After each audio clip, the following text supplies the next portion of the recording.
greetings.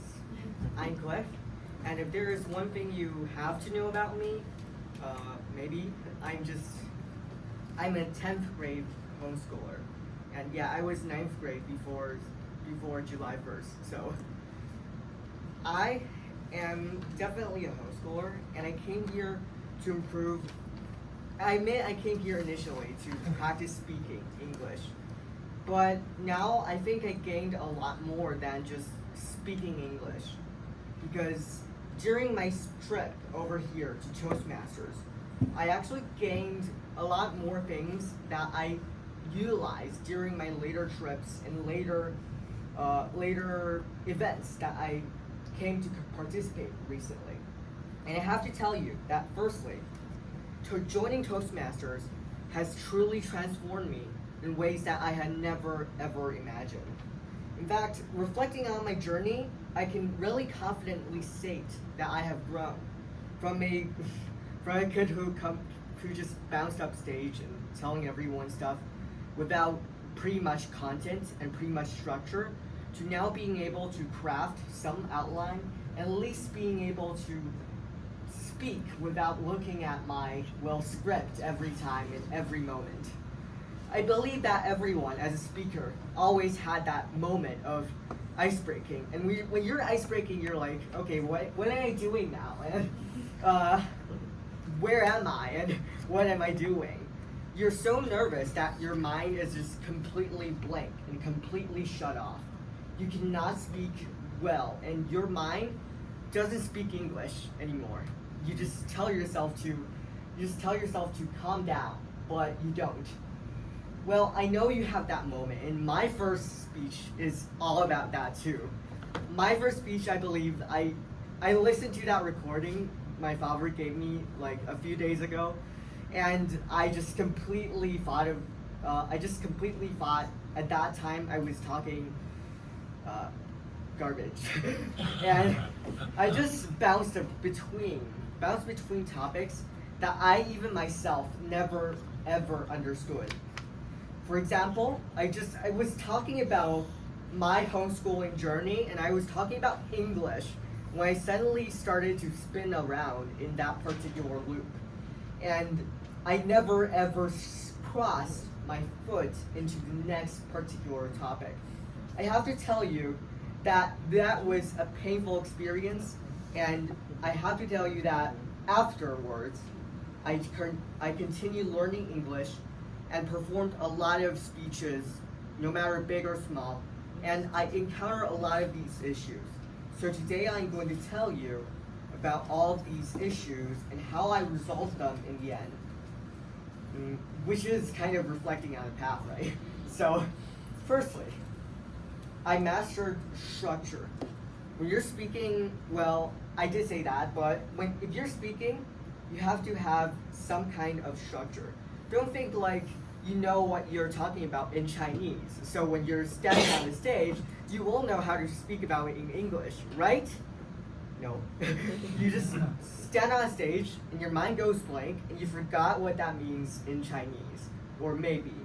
So you have to have, for example, a structural diagram in your mind. At least that is what I learned during my trip in Toastmasters. And this is why I always write outlines and a lot of things, plannings during my initial speech. When I first joined Toastmasters, I was just very unfamiliar of formulating a structured discourse.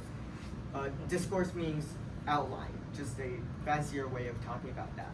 And I often found myself just rambling, jumping between ideas without a pretty much clear path.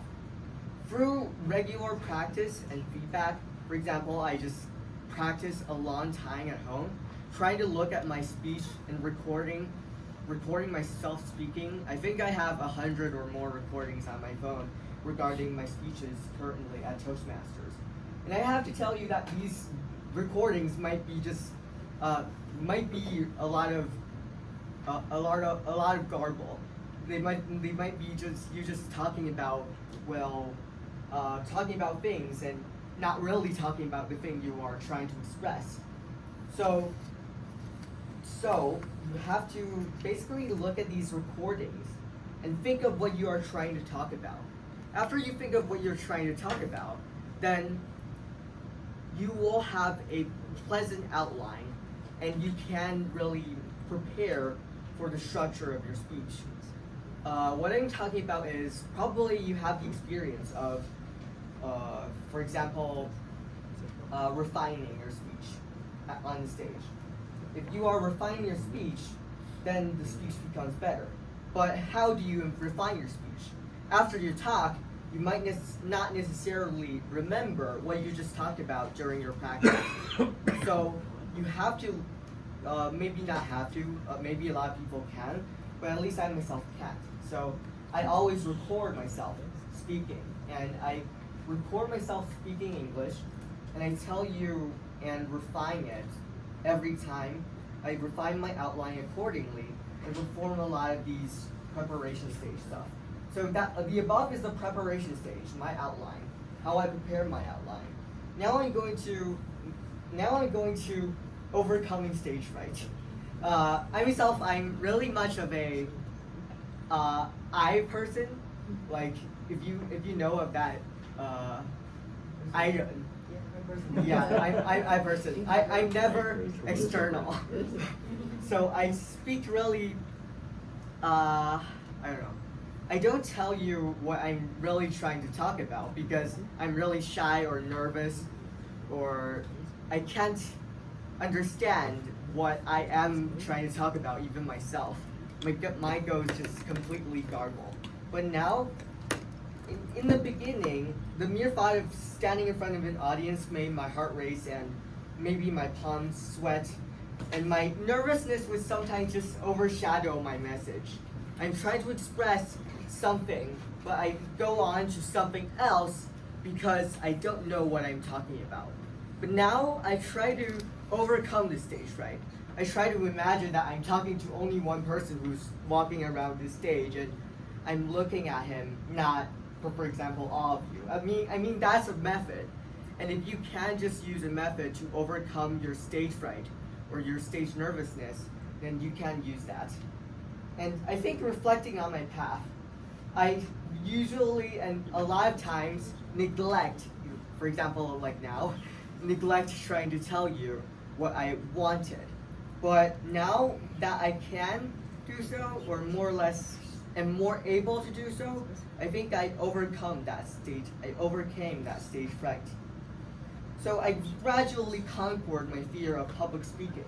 I've actually talked a lot of times in the public, not only using English but also using Chinese in a lot of occasions. For example, I talked on the stage because I needed to express how I learned English to all of the homeschoolers at Taiwan.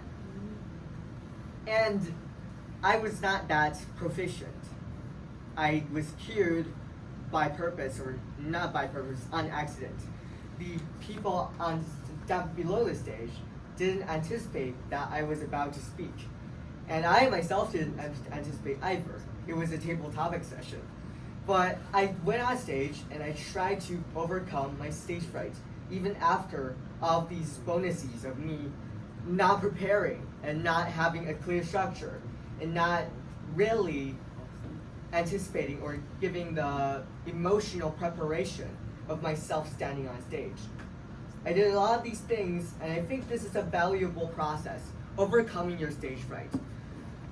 A lot of people, actually like me, I just stand on stage and I think I'm telling you something, even after that, even after the speech itself. I think I'm telling you A, but then when I listen to the recording, I talk B, and just completely get it off.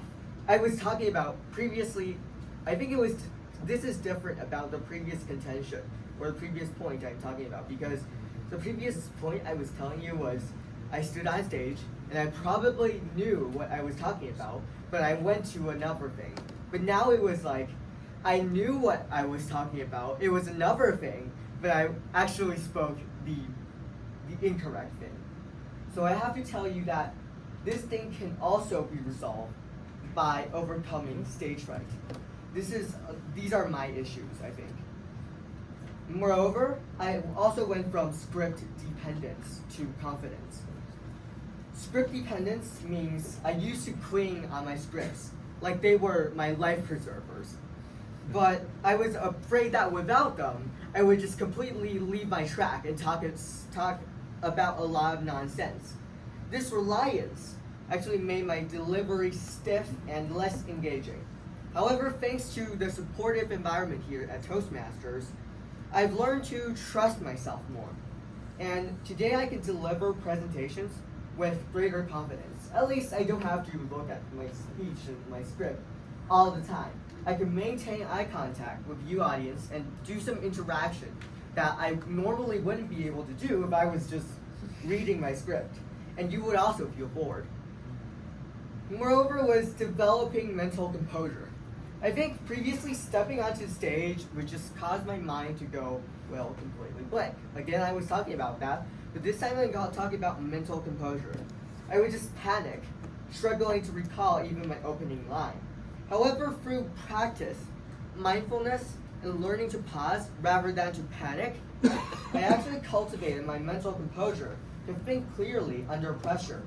I've also learned that it is okay to take a breath and gather my thoughts and carry on without rushing. Just don't pause. And just don't give these awkward pauses where the audience doesn't know what you're talking about. But it's okay to... At first, I also hesitated to use these expressive techniques. I think if any of you knew me, I would always do...